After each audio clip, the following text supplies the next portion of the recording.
राम राम साथियों, मैं सुखदीप सेलपाड़ आपके अपने YouTube चैनल एसके जी के ट्रिक्स पर आपका स्वागत करता हूं।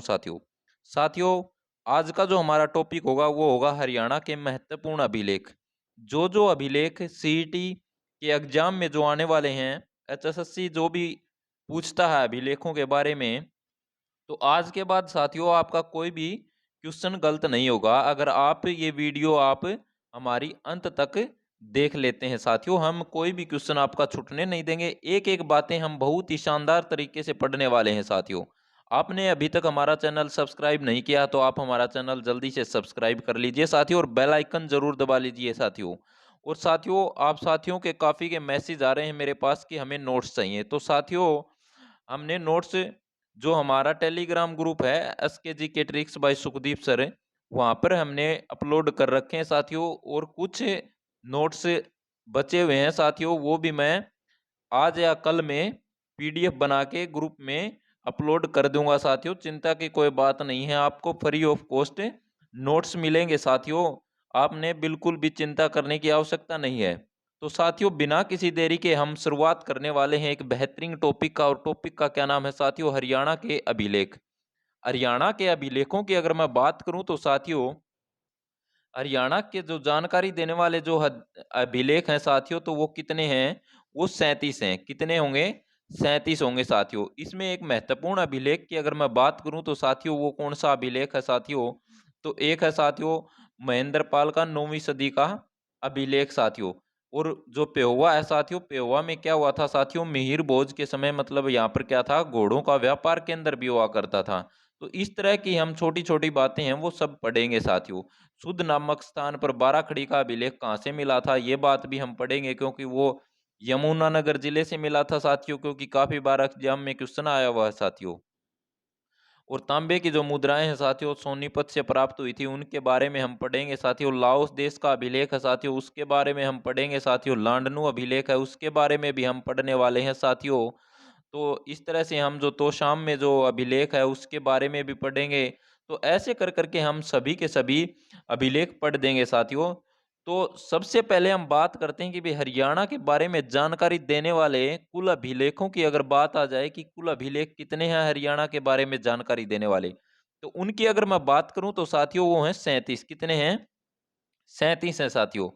उसके बाद मैं बात करूं तो साथियों, हरियाणा क्षेत्र का सर्वप्रथम खोज किसने करी थी?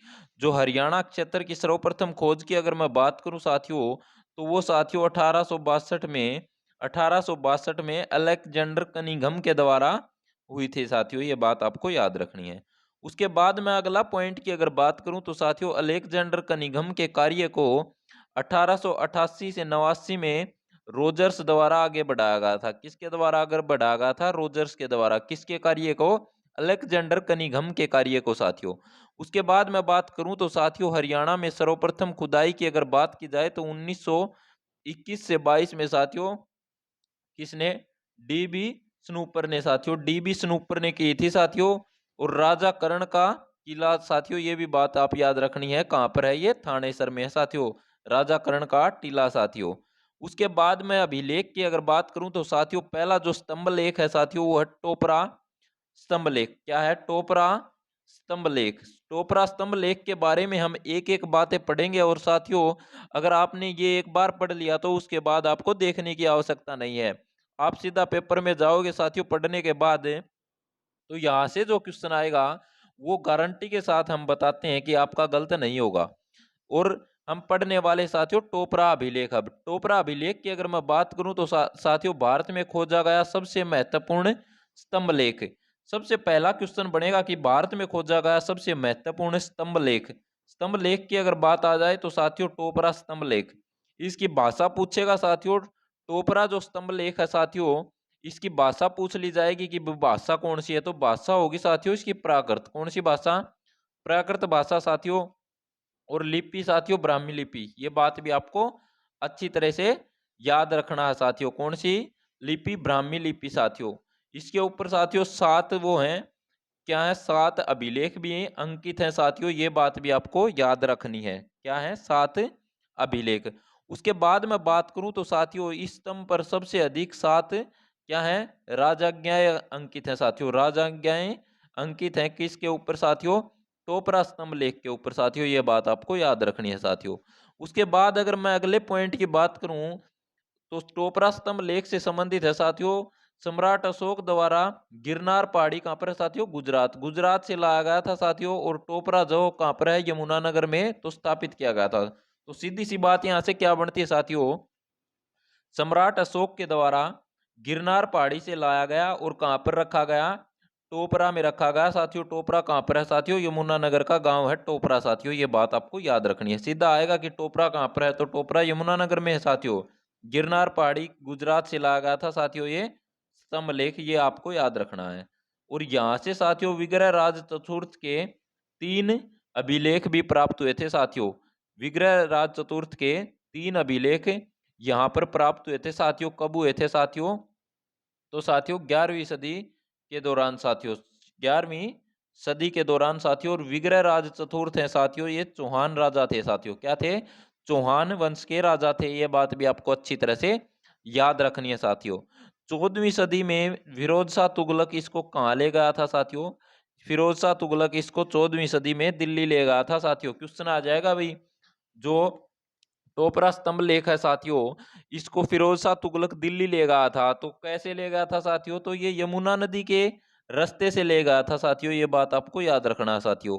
और इसके साथ साथ क्या करना है, देखो ये ले गया था यहाँ से उठा के, तो मतलब यहाँ के गांव के लोगों को राजी करने के लिए क्या किया गया? विश्व का सबसे बड़ा अशोक चक्कर है वो कहाँ पर है?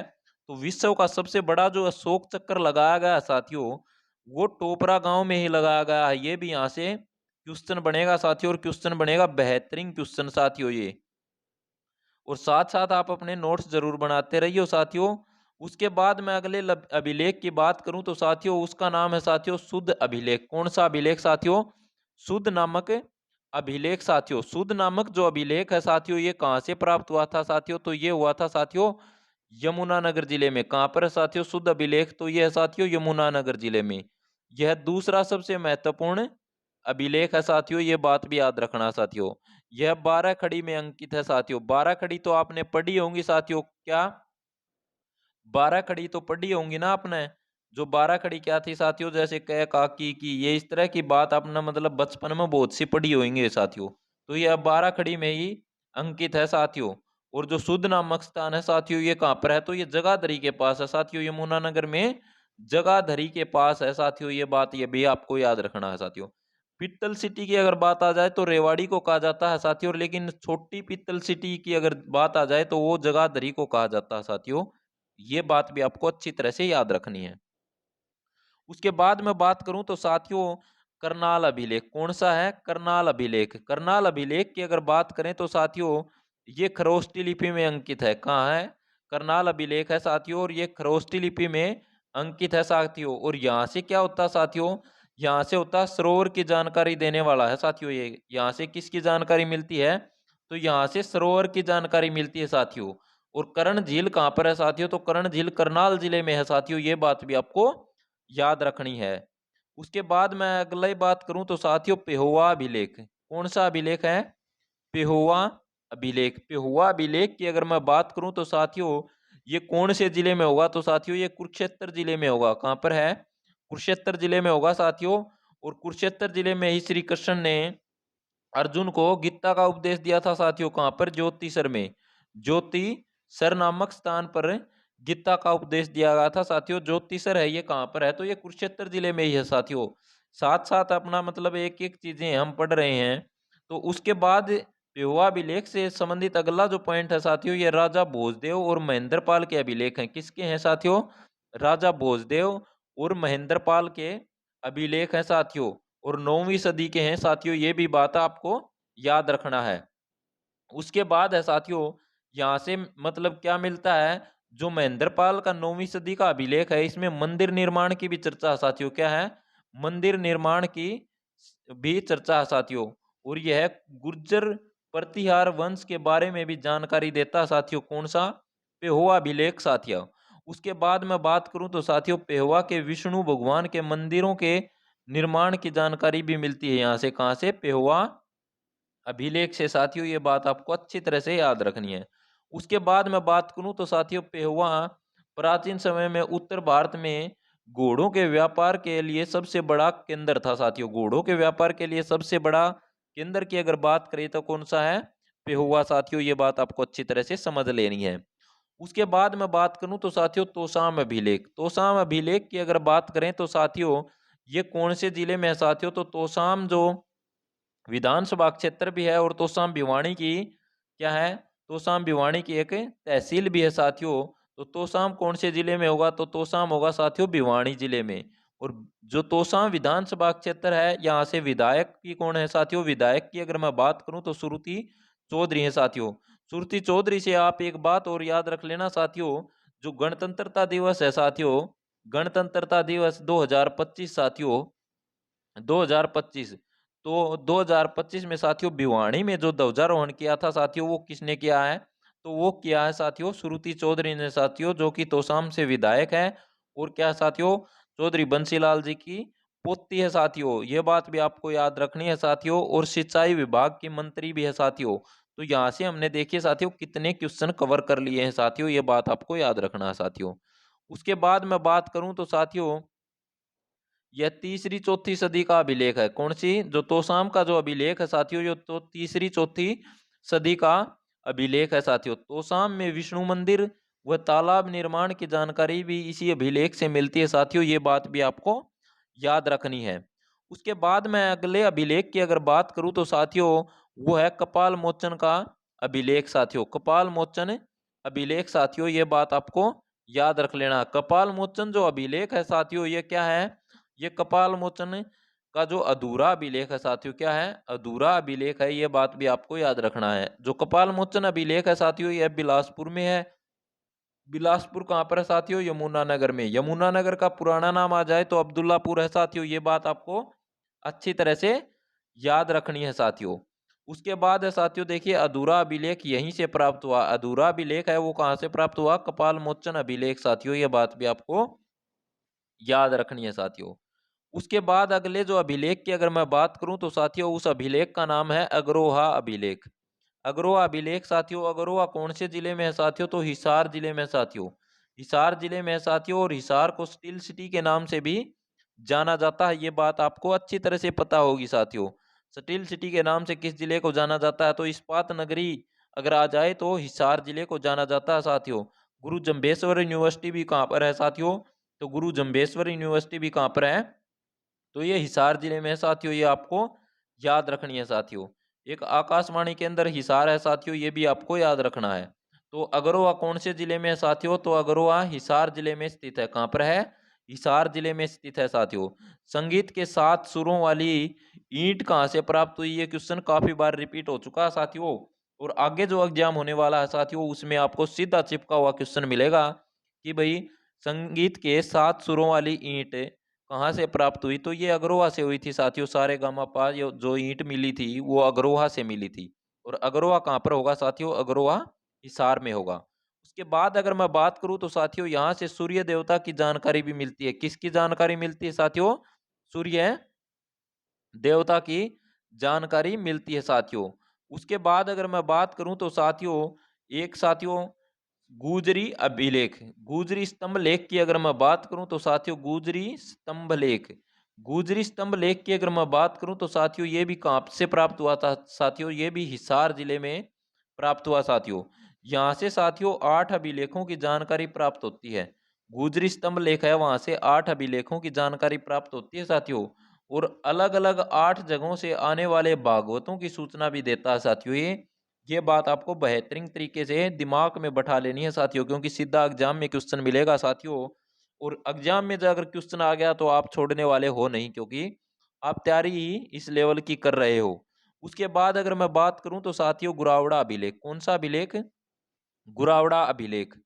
गुरावड़ा अभिलेख की अगर बात की जाए साथियों तो यह रेवाड़ी जिले में है। कहाँ पर है? रेवाड़ी जिले में है साथियों। और वैष्णव मंदिरों की जानकारी देता है साथियों। किसकी जानकारी देता है? वैष्णव मंदिरों की जानकारी देता है। उसके बाद अगर मैं बात करूं तो साथियों मोहनबाड़ी अभिलेख। कौन सा अभिलेख है? मोहनबाड़ी अभिलेख। मोहनबाड़ी अभिलेख की अगर मैं बात करूं तो कहां से मिला होगा साथियों? तो ये मिलेगा साथियों झज्जर जिले से। कहां से? झज्जर जिले से साथियों। झज्जर है ये कैसी सीट है साथियों? झज्जर विधानसभा की आरक्षित सीट है, ये भी आपको याद रख लेना है साथियों। बेरी का रुडमल मंदिर भी कहाँ पर है? तो ये भी झज्जर में है साथियों, ये बात भी आपको याद रख लेनी है साथियों। वीरेंद्र सहवाग क्रिकेट के खिलाड़ी, उनका संबंध भी कहाँ से है साथियों? तो झज्जर जिले से है साथियों। उसके बाद अगर मैं बात करूं तो साथियों पिंजौर अभिलेख, पिंजौर अभिलेख की अगर बात करी जाए साथियों तो यह पंचकुला जिले में है। कहाँ पर है साथियों? तो यह पंचकुला जिले में स्थित है। और साथियों इसके साथ साथ इससे जानकारी मिलती है कि पिंजौर का प्राचीन नाम क्या है? पंचपुरम। क्या है? पंचपुर। पंचपुर पिंजौर का पुराना नाम है साथियों। यह कहाँ से जानकारी मिलती है? तो साथियों पिंजौर अभिलेख से। कहाँ से? पिंजौर अभिलेख से। उसके बाद अगर मैं बात करूं तो साथियों कनिंघम के 3 अभिलेख पिंजौर से प्राप्त हुए। कनिंघम के 3 जो अभिलेख हैं साथियों वो कहाँ से प्राप्त हुए? तो साथियों पिंजौर। पिंजौर कहाँ पर है साथियों? तो पिंजौर पंचकुला में है साथियों, ये बात आपको अच्छी तरह से याद रखनी है। उसके बाद अगर मैं बात करूं तो साथियों हास्य अभिलेख, कौन सा अभिलेख होगा साथियों? हास्य अभिलेख। हास्य अभिलेख की अगर मैं बात करूं तो साथियों ये कहाँ से प्राप्त हुआ? तो ये हास्य की अगर मैं बात करूं तो ये हिसार जिले में है। कहाँ पर है? हास्य हिसार जिले में है साथियों।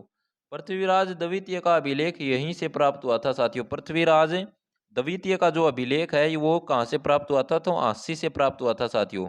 हास्य हिसार जिले में है साथियों। उसके बाद है साथियों चाहमण अभिलेख। चाहमण अभिलेख। चाहमण अभिलेख की अगर मैं बात करूं तो साथियों ये राजस्थान में है। कहाँ पर है? राजस्थान में है साथियों। इससे पता चलता है कि हरियाणा में चौहानों के अधिकार का, हरियाणा में चौहानों के अधिकार का पता कौन से अभिलेख से पता चलता है? तो साथियों उस अभिलेख का नाम है चाहमण अभिलेख। चाहमण अभिलेख की अगर मैं बात करूं तो ये कौन से राज्य में है साथियों? तो ये राजस्थान राज्य में है साथियों। राजस्थान साथियों वो राज्य है जिसकी सीमा हमारे हरियाणा राज्य के साथ सबसे अधिक लगती है साथियों, ये बात भी आपको अच्छी तरह से याद रखनी है साथियों। इसके अनुसार हरियाणा का नाम हरियाणा या हरियाणा निर्णय नहीं होगा साथियों, इसमें हरियाणा या हरियाणा ये नाम हरियाणा के किस अभिलेख के अनुसार है साथियों? तो चाहमण अभिलेख के अनुसार साथियों, जो कि राजस्थान से प्राप्त हुआ। उसके बाद हम बात करते हैं साथियों लांडनु अभिलेख। कौन सा अभिलेख है? लांडनु अभिलेख। लांडनु अभिलेख की अगर बात करी जाए साथियों तो यह कहाँ से प्राप्त हुआ?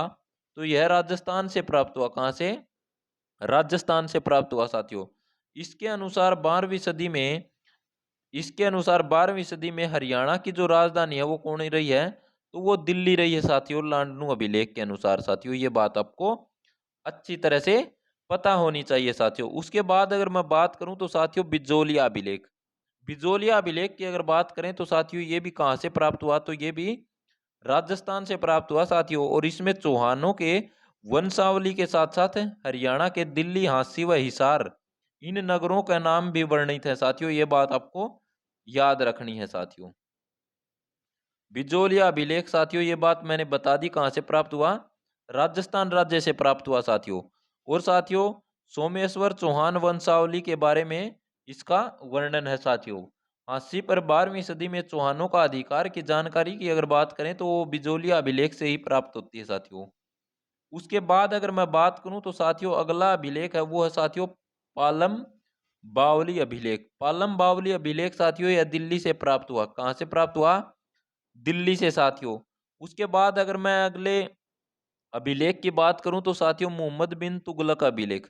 मोहम्मद बिन तुगलक अभिलेख की अगर बात करूं तो साथियों ये दिल्ली से प्राप्त हुआ। कहां से प्राप्त हुआ साथियों? दिल्ली से प्राप्त हुआ साथियों, ये बात आपको अच्छी तरह से याद रखनी है।